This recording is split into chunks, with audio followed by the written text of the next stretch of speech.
एक बार एक शिक्षक संपन्न परिवार से संबंध रखने वाले एक युवा शिष्य के साथ कहीं टहलने निकले। उन्होंने देखा कि रास्ते में पुराने हो चुके एक जोड़ी जूते उतरे पड़े हैं, जो संभवतः पास के खेत में काम कर रहे गरीब मजदूर के थे, जो अब अपना काम खत्म कर घर वापस जाने की तैयारी कर रहा था। शिष्य को मजाक सूझा। उसने शिक्षक से कहा, गुरुजी, क्यों ना हम ये जूते कहीं छिपाकर झाड़ियों के पीछे छिप जाएं। जब वो मजदूर इन्हें यहाँ नहीं पाकर घबराएगा तो बड़ा मज़ा आएगा। शिक्षक गंभीरता से बोले, किसी गरीब के साथ इस तरीके का भद्दा मजाक करना ठीक नहीं है। क्यों ना हम इन जूतों में कुछ सिक्के डाल दें और छिप कर देखें कि इसका मजदूर पर क्या प्रभाव पड़ता है। शिष्य ने ऐसा ही किया और दोनों पास की झाड़ियों में छिप गए। मजदूर जल्द ही अपना काम खत्म कर जूतों की जगह पर आ गया।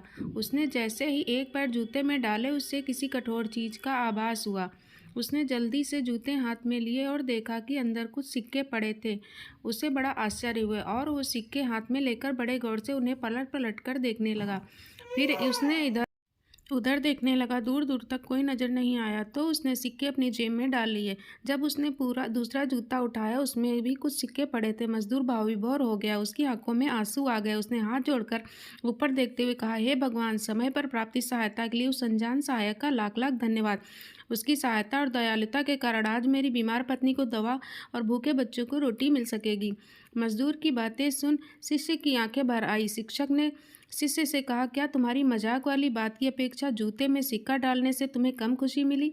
शिष्य बोला, आज आपने मुझे जो पाठ पढ़ाया है उसे मैं जीवन भर नहीं भूलूंगा। आज मैं उन शब्दों का मतलब समझ गया हूँ जिन्हें मैं पहले कभी नहीं समझ पाया था, कि लेने की अपेक्षा देना कहीं अधिक आनंददायी है। देने का आनंद असीम है, देना देवत्व है।